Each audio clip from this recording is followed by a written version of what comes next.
Hello everyone, welcome to our channel I Learning Zone. আশা কৰোঁ সকলো ঠিকে থাকে আছা। আগৰ ভিডিঅ'টোত আমি জীৱৰ পৰিপুষ্টিৰ বিষয়ে অধ্যয়ন কৰিলোঁ। আজিৰ ভিডিঅ'টোৰ আলোচ্য বিষয় হৈছে ৰেস্পিৰেশ্যন বা শ্বসন। ইতিমধ্যে আমি পঢ়ি আহিছোঁ যে পৰিপুষ্টি মানে হ'ল জীৱৰ উপলব্ধ খাদ্যবস্তুক ব্যৱহাৰযোগ্য কৰি তোলা। অৰ্থাৎ উদ্ভিদৰ ক্ষেত্ৰত উদ্ভিদে খাদ্য প্ৰস্তুত কৰিব বা প্ৰাণীৰ ক্ষেত্ৰত প্ৰাণীয়ে খাদ্য গ্ৰহণ কৰিব আৰু সেই গ্ৰহণ কৰা খাদ্যৰ পাচন ঘটাব আৰু তাৰ পিছত সেই খাদ্যৰ পৰা শক্তি উৎপন্ন কৰিব।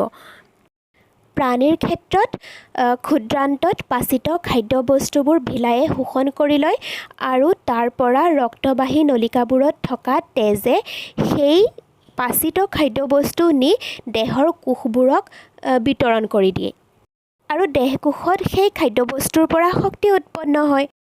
উদ্ভিদৰ ক্ষেত্ৰতো পাতত প্ৰস্তুত হোৱা খাদ্যবস্তুবোৰ প্ৰথমতে ইয়াৰ আন অংগবোৰলৈ পৰিবহণ হ'ব আৰু তাত সেই খাদ্যবস্তুবোৰৰ পৰা শক্তি উৎপন্ন হয়। জীৱৰ কোষবোৰত আহাৰৰ পৰিৱৰ্তন ঘটাই তাৰ পৰা শক্তি উৎপন্ন কৰা এই প্ৰক্ৰিয়াটোকে শ্বসন বা ৰেস্পিৰেশ্যন বুলি কোৱা হয়। যিহেতু এই প্ৰক্ৰিয়াটো জীৱদেহৰ কোষৰ ভিতৰত সংঘটিত হয়, গতিকে এই প্ৰক্ৰিয়াক কোষীয় শ্বসন বুলিও কোৱা হয়। আমি সাধাৰণ ভাষাত উশাহ নিশাহ লোৱা প্ৰক্ৰিয়াটোকে শ্বসন বুলি কওঁ, যদিও সেই উশাহ নিশাহ লোৱা প্ৰক্ৰিয়াটো এই কোষীয় শ্বসন প্ৰক্ৰিয়াৰ লগত ওতঃপ্ৰোতভাৱে জড়িত, কিন্তু হ'লেও সেই শ্বসন প্ৰক্ৰিয়াক বহিঃশ্বসন বুলিহে কোৱা হয়। আমি সেই বিষয়ে আগলৈ পঢ়িম, কিন্তু প্ৰথমতে আমি এতিয়া কোষীয় শ্বসনৰ বিষয়ে আলোচনা কৰিম। অক্সিজেনৰ প্ৰয়োজনীয়তাৰ ওপৰত নিৰ্ভৰ কৰি কোষীয় শ্বসন প্ৰক্ৰিয়াটো দুই প্ৰকাৰত ভাগ কৰা হৈছে: সবাত শ্বসন অৰ্থাৎ এৰবিক ৰেস্পিৰেশ্যন আৰু অবাত শ্বসন বা এনাএৰবিক ৰেস্পিৰেশ্যন। যি শ্বসন প্ৰক্ৰিয়া অক্সিজেনৰ উপস্থিতিত সংঘটিত হয় তাক সবাত শ্বসন আৰু যি শ্বসন প্ৰক্ৰিয়া অক্সিজেনৰ অনুপস্থিতিত সংঘটিত হয় তাক অবাত শ্বসন বুলি কোৱা হয়। সবাত শ্বসনেই হওক বা অবাত শ্বসনেই হওক, কোষীয় শ্বসনৰ প্ৰথম স্তৰত 6টা কাৰ্বনযুক্ত গ্লুক'জ অণু ভাঙি তাৰ পৰা 2টা পাইৰুভেট অণুৰ সৃষ্টি হয়। পাইৰুভেট অণু 3টা কাৰ্বনযুক্ত আৰু এই প্ৰক্ৰিয়া সংঘটিত হয় কোষৰ কোষপ্ৰৰসত। এই প্ৰক্ৰিয়াত অলপ পৰিমাণৰ শক্তিও উৎপন্ন হয়। ইয়াৰ পিছত পাইৰুভেট অণুৰ ভাঙোন দুই ধৰণেৰে হয়: অক্সিজেনৰ অনুপস্থিতিত অবাত শ্বসন আৰু অক্সিজেনৰ উপস্থিতিত সবাত শ্বসন।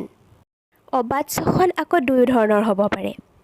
ইষ্টৰ কোষৰ কোষপ্ৰৰসত গ্লুক'জ অণু ভাঙি পাইৰুভেট অণুৰ সৃষ্টি হোৱাৰ পিছত অক্সিজেনৰ অনুপস্থিতিত সেই পাইৰুভেট অণু ভাঙি তাৰ পৰা ইথানল, কাৰ্বন ডাই অক্সাইড আৰু লগতে শক্তিৰ উৎপন্ন হয়। ইথানল বা ইথাইল এলকহল 2 কাৰ্বনযুক্ত আৰু ইথানল উৎপন্ন হোৱা এই প্ৰক্ৰিয়াটোক কিণ্বন বুলি কোৱা হয়। কেতিয়াবা অক্সিজেনৰ পৰিমাণ কমি গ'লে আমাৰ শৰীৰৰ পেশী কোষবোৰত পাইৰুভেট অণু ভাঙি তাৰ পৰা লেক্টিক এচিড আৰু লগতে বহুত কম পৰিমাণৰ শক্তি উৎপন্ন হয়। কেতিয়াবা যদি আমি বহুত সময় ধৰি হেভি এক্সাৰচাইজ কৰোঁ বা বহুত সময় ধৰি খুব বেগেৰে দৌৰোঁ, খোজকাঢ়োঁ বা চাইকেল চলাই থাকোঁ, তেতিয়া কি হয়, আমাক বহুত পৰিমাণৰ শক্তিৰ প্ৰয়োজন হয়, কিন্তু প্ৰয়োজন সাপেক্ষে অক্সিজেনৰ যোগান সীমিত হয় আৰু শক্তি উৎপন্ন কৰিবৰ কাৰণে মানুহক অক্সিজেনৰ প্ৰয়োজন, কাৰণ মানুহে সবাত শ্বসন প্ৰক্ৰিয়াৰে শক্তি উৎপন্ন কৰে। তেতিয়া আমাৰ পেশীকোষত অবাত শ্বসন হয়, অৰ্থাৎ অক্সিজেনৰ অনুপস্থিতিত পাইৰুভেট অণুৰ অসম্পূৰ্ণ ভাঙোন হৈ লেক্টিক এচিড উৎপন্ন কৰে। তোমালোকৰ বাৰু কেতিয়াবা হীৰামুৰি ধৰি পাইছেনে? আমাৰ পেশীত হীৰামুৰি ধৰিলে বহুত বিষ হয়, নহয় জানো? লেক্টিক এচিড উৎপন্ন হোৱাৰ কাৰণেই আমাৰ পেশীত হীৰামুৰি ধৰে। হীৰামুৰি ধৰিলে সেই ঠাইডোখৰ মালিচ কৰিব লাগে, নহ'লে গৰম পানীৰে গা ধুব লাগে। এনে কৰিলে আমাৰ শৰীৰত তেজৰ চলাচল বৃদ্ধি পাব আৰু তেতিয়া সেই পেশীকোষবিলাকলৈ অক্সিজেনৰ যোগানো বৃদ্ধি পাব। তেতিয়া কি হ'ব, অক্সিজেনৰ উপস্থিতিত সেই লেক্টিক এচিড সম্পূৰ্ণভাৱে ভাঙি তাৰ পৰা কাৰ্বন ডাই অক্সাইড, পানী আৰু শক্তি উৎপন্ন হ'ব। তেতিয়া হীৰামুৰি ধৰা ভাল হৈ যাব। সবাৎসখন প্ৰক্ৰিয়াত পৰ্যাপ্ত পৰিমাণৰ অক্সিজেনৰ উপস্থিতিত গ্লুক'জ অণু ভাঙি তাৰ পৰা কাৰ্বন ডাই অক্সাইড, পানী আৰু শক্তিৰ উৎপন্ন হয়। এই প্ৰক্ৰিয়াত প্ৰথম স্তৰটো ইতিমধ্যে কৈ অহা হৈছে, য'ত গ্লুক'জ অণু ভাঙি পাইৰুভেট অণু লগতে অলপ পৰিমাণৰ শক্তি উৎপন্ন হয় আৰু এই প্ৰক্ৰিয়া কোষ প্ৰৰসত আৰম্ভ হয়। এই প্ৰক্ৰিয়াটোৰ নামটো হ'ল গ্লাইক'লাইচিছ। পাইৰুভেট অণু ইয়াৰ পিছত মাইটকণ্ড্ৰিয়ালৈ প্ৰৱেশ কৰে। মাইটকণ্ড্ৰিয়াৰ ভিতৰত অক্সিজেনৰ উপস্থিতিত পাইৰুভেট অণু ভাঙি তাৰ পৰা কাৰ্বন ডাই অক্সাইড, পানী আৰু যথেষ্ট পৰিমাণৰ শক্তি উৎপন্ন হয়। তোমালোকে বাৰু এটা কথা মন কৰিছানে? এই সবাৎসখন প্ৰক্ৰিয়াটো সালোক সংশ্লেষণ প্ৰক্ৰিয়াৰ ওলোটা, নহয় জানো? সালোক সংশ্লেষণ প্ৰক্ৰিয়াত কাৰ্বন ডাই অক্সাইড আৰু পানী লগ লাগি তাৰ পৰা গ্লুক'জ আৰু অক্সিজেনৰ উৎপন্ন হয় আৰু তাত সূৰ্যৰ পোহৰে শক্তিৰ কাম কৰে। আৰু সবাৎসখন প্ৰক্ৰিয়াত তাৰ ওলোটা প্ৰক্ৰিয়া সংঘটিত হয়, অৰ্থাৎ গ্লুক'জ ভাঙি তাৰ পৰা কাৰ্বন ডাই অক্সাইড আৰু পানীৰ লগতে শক্তি উৎপন্ন হয়। আৰু এই প্ৰক্ৰিয়াত অক্সিজেনৰ প্ৰয়োজন হয়। কোষীয় শ্বসনত যি শক্তি মুকলি হয়, সেই শক্তি ATP অণুৰ সংশ্লেষণত প্ৰয়োগ হয়। ATPৰ সম্পূৰ্ণ নাম হ'ল এডিনোচাইন ট্ৰাইফচফেট। ADP অৰ্থাৎ এডিনোচাইন ডাইফচফেট আৰু ফচফেট গ্ৰুপ লগ লাগি ATP বা এডিনোচাইন ট্ৰাইফচফেট উৎপন্ন হয় আৰু এই প্ৰক্ৰিয়াত কোষীয় শ্বসনত উৎপন্ন হোৱা শক্তি প্ৰয়োগ হয়।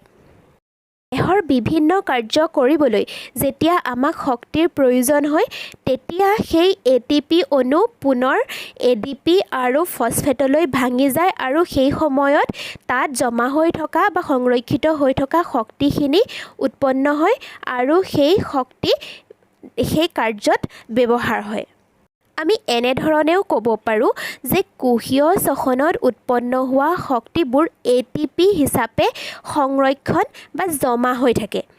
সেয়েহে ATP অণুক কোষীয় মুদ্ৰা বুলিও কোৱা হয়।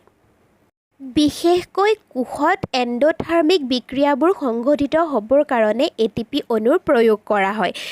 এণ্ডোথাৰ্মিক বিক্ৰিয়া মানে হ'ল সেইবোৰ বিক্ৰিয়া য'ত বাহিৰৰ পৰা তাপ বা শক্তিৰ যোগান ধৰিব লগা হয়। এই বিক্ৰিয়াত পানীৰ সহায়ত ATP অণুত থকা ফচফেট অণু ওলাই গ'লে যি পৰিমাণৰ শক্তি উৎপন্ন হয়, তাৰ পৰিমাণ হৈছে 30.5 কিলোজুল প্ৰতি মোল। এই কিলোজুল প্ৰতি মোলটো হৈছে শক্তিৰ একক।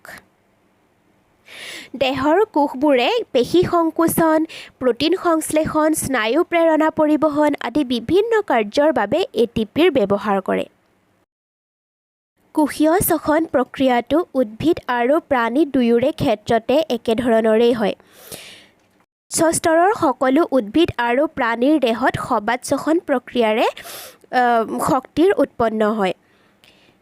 আজিৰ ভিডিঅ'টোত আমি কি কথা শিকিলোঁ আকৌ এবাৰ চাওঁচোন আহা। আমি শিকিলোঁ যে জীৱৰ কোষত খাদ্যৰ পৰিৱৰ্তন ঘটি তাৰ পৰা শক্তি উৎপন্ন হোৱা প্ৰক্ৰিয়াটোকে শ্বসন বুলি কোৱা হয় আৰু এই শ্বসন প্ৰক্ৰিয়া কোষত সংঘটিত হোৱাৰ কাৰণে ইয়াক কোষীয় শ্বসন বুলিও কোৱা হয়। শ্বসন প্ৰক্ৰিয়া দুই প্ৰকাৰৰ, সবাৎসখন আৰু অবাৎসখন। অক্সিজেনৰ উপস্থিতিত সংঘটিত হোৱা শ্বসনক সবাৎসখন আৰু অক্সিজেনৰ অনুপস্থিতিত সংঘটিত হোৱা শ্বসনক অবাৎসখন বুলি কোৱা হয়। কোষীয় শ্বসনত গ্লুক'জ অণু ভাঙি তাৰ পৰা তিনি ধৰণে শক্তি উৎপন্ন হ'ব পাৰে। প্ৰথমতে কোষ প্ৰৰসত 6টা কাৰ্বনযুক্ত গ্লুক'জ অণু ভাঙি তাৰ পৰা 3টা কাৰ্বনযুক্ত 2টা পাইৰুভেট অণুৰ সৃষ্টি হয়। ইষ্টৰ কোষত অক্সিজেনৰ অনুপস্থিতিত সেই পাইৰুভেট অণু ভাঙি তাৰ পৰা 2টা কাৰ্বনযুক্ত ইথানল বা ইথাইল এলকহল আৰু তাৰ লগত কাৰ্বন ডাই অক্সাইড আৰু শক্তিৰ উৎপন্ন হয়।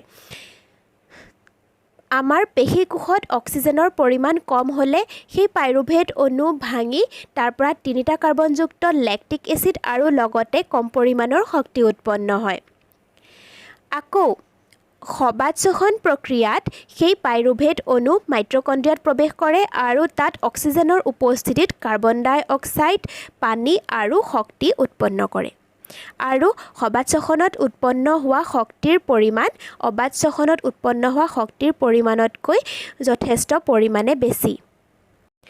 কোষীয় শ্বসনত মুকলি হোৱা শক্তি এটিপি অণুৰ সংশ্লেষণত প্ৰয়োগ কৰা হয় আৰু এই এটিপি অণুক কোষীয় মুদ্ৰা বুলি কোৱা হয়। এটিপি অণুৰ ভাঙি তাৰ পৰা উৎপন্ন হোৱা শক্তিক কোষৰ বিভিন্ন ধৰণৰ কাৰ্যত ব্যৱহাৰ হয়। এতিয়া তোমালোকে সবাত শ্বসন আৰু অবাত শ্বসন প্ৰক্ৰিয়াৰ মাজৰ পাৰ্থক্যবোৰ উলিয়াব পাৰিবানে? সবাত শ্বসন প্ৰক্ৰিয়া অক্সিজেনৰ উপস্থিতিত সংঘটিত হয়। অবাত শ্বসন প্ৰক্ৰিয়া অক্সিজেনৰ অনুপস্থিতিত সংঘটিত হয়। সবাত শ্বসন প্ৰক্ৰিয়াত গ্লুক'জ অণুৰ সম্পূৰ্ণ ভাঙোন ঘটে বা সম্পূৰ্ণভাৱে গ্লুক'জ অণু বিজাৰিত হৈ তাৰ পৰা কাৰ্বন ডাই অক্সাইড, পানী আৰু শক্তি উৎপন্ন হয়। আৰু অবাত শ্বসন প্ৰক্ৰিয়াত গ্লুক'জ অণুৰ অসম্পূৰ্ণ বিজাৰণ সংঘটিত হয়। সবাত শ্বসন প্ৰক্ৰিয়াত উৎপন্ন হোৱা শক্তিৰ পৰিমাণ বহু বেছি, কিন্তু অবাত শ্বসন প্ৰক্ৰিয়াত উৎপন্ন হোৱা শক্তিৰ পৰিমাণ বহু কম।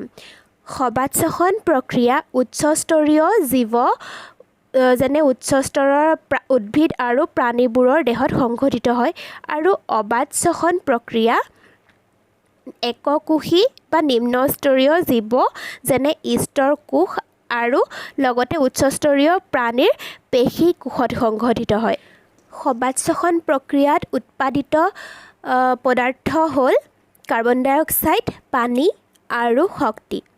আৰু অবাত শ্বসন প্ৰক্ৰিয়াত উৎপাদিত পদাৰ্থ হ'ল ইথানল বা লেক্টিক এচিড, কাৰ্বন ডাই অক্সাইড আৰু শক্তি। আজিৰ ভিডিঅ'টোত ইমানেই। ভিডিঅ'টো তোমালোকৰ কাৰণে যদি হেল্পফুল হৈছে বুলি ভাবিছা তেতিয়াহ'লে ভিডিঅ'টো লাইক, কমেণ্ট আৰু শ্বেয়াৰ কৰিবা আৰু লগতে আমাৰ চেনেলটো ছাবস্ক্ৰাইব কৰি ল'বলৈ নাপাহৰিবা।